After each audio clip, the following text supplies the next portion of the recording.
Soy Vladimir Rovinsky, director del Centro de Investigaciones CIES de la Facultad de Derecho y Ciencias Sociales de la Universidad de Cesia.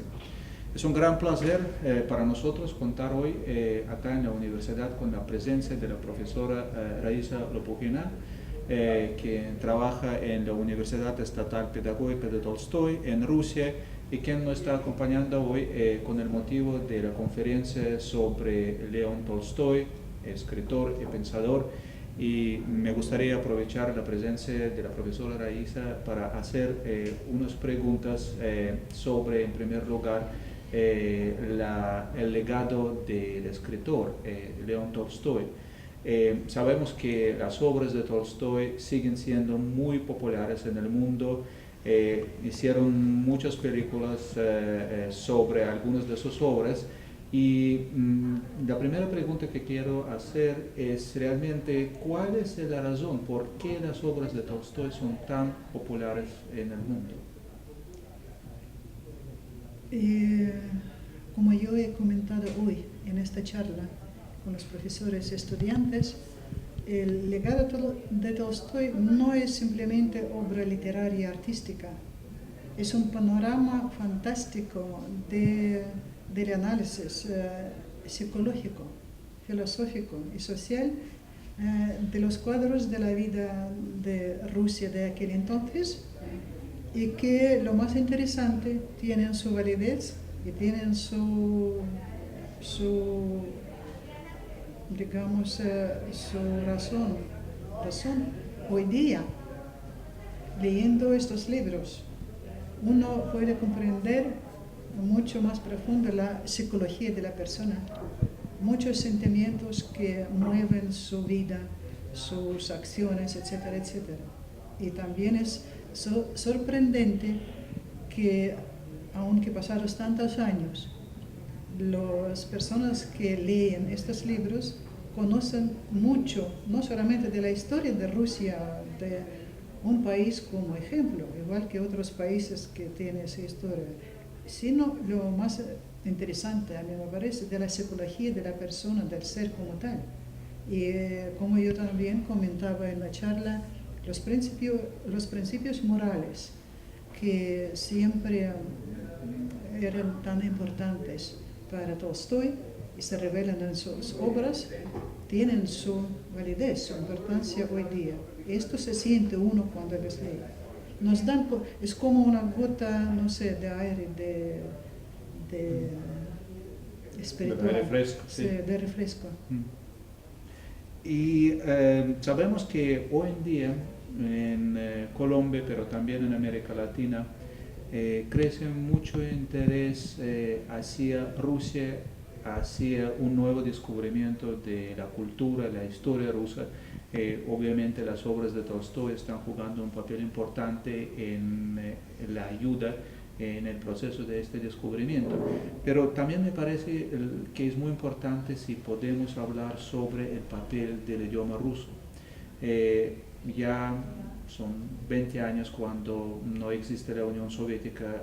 Sabemos que en los tiempos de la Unión Soviética hay muchos latinoamericanos que realmente tenían la posibilidad de estudiar en las universidades rusas, aprendieron el idioma ruso. Conozco varios de las personas acá en la ciudad de Cali que hablan perfectamente ruso todavía, pero ¿cómo podemos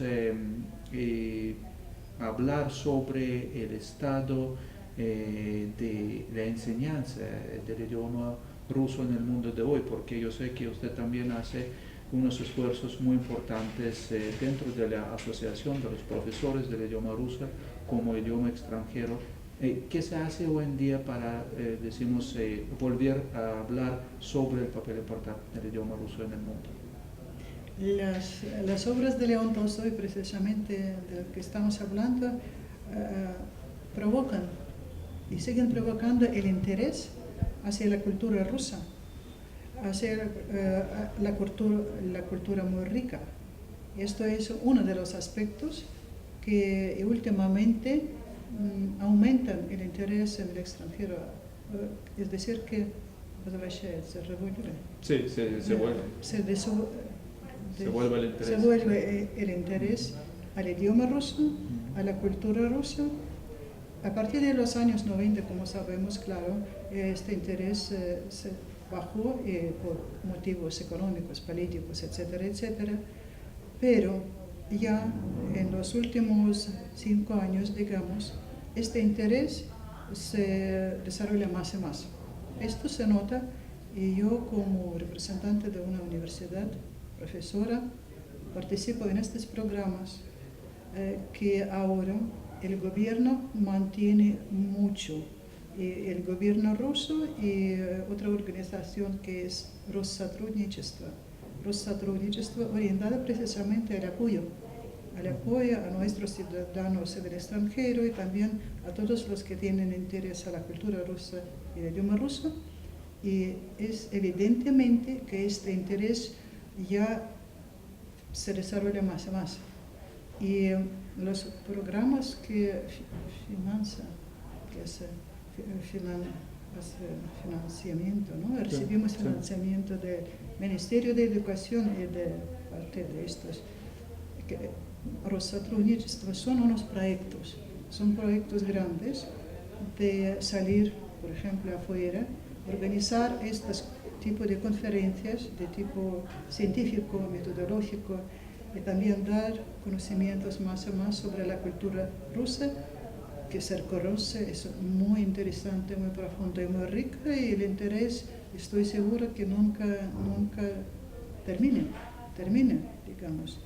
Así que ya participo ya unos 3 años en varios proyectos de este tipo, y uno de los proyectos que realizamos es en Colombia, y me parece que es muy productivo, muy fructífero, porque el año pasado pasamos más tiempo en Bogotá, en varios centros de universidades, y presentando conferencias, charlas, y de la historia, y de la cultura, y de la Rusia contemporánea, presentando todo sin secretos, todo abierto, es decir, así como estamos, en qué situación estamos. Pero hay muchas perspectivas de este desarrollo cultural y también económico, y muchos estudiantes ya me preguntan cómo podrían ir a Rusia, por ejemplo, y tener becas, etcétera, incluso no solamente becas, sino también pagantes. Y como resultado del trabajo del año pasado, por ejemplo, ya tenemos un grupo de estudiantes de Colombia, de la Universidad Santo Tomás y de otros profesores, tenemos ya en nuestra ciudad, en nuestra universidad, y ya firmamos convenios con la Universidad de Santo Tomás, y está planificado con la Nacional de Bogotá, etc. Así que hay perspectivas y hay interés, y me agrada mucho esta situación. Sí, a mí también, como ruso, a mí me parece excelente, son excelentes noticias de que usted está además, hablando. una persona culta tiene que saber como mínimo 3 idiomas. Sí. ¿Por qué solamente inglés? Ya es poco. Español, inglés y ruso, que abre también mucho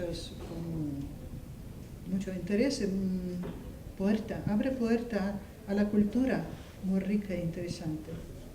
Es bueno leer en original. Sí, Pushkin, sí, estoy completamente de acuerdo. Sí. Pushkin, sí. O un poquito de Tolstoy, Sí. de estos cuadros de la vida. Profesora Raisa, ¿qué consejo puede dar usted a alguien que piensa sobre estudiar historia rusa, estudiar idioma ruso? ¿Con qué hay que comenzar? Un estudiante colombiano. Se puede comenzar de los libros, aunque sea en español, sí. de los libros de Tolstoy, Sí, aunque parece de los años anteriores, de los años del siglo XIX.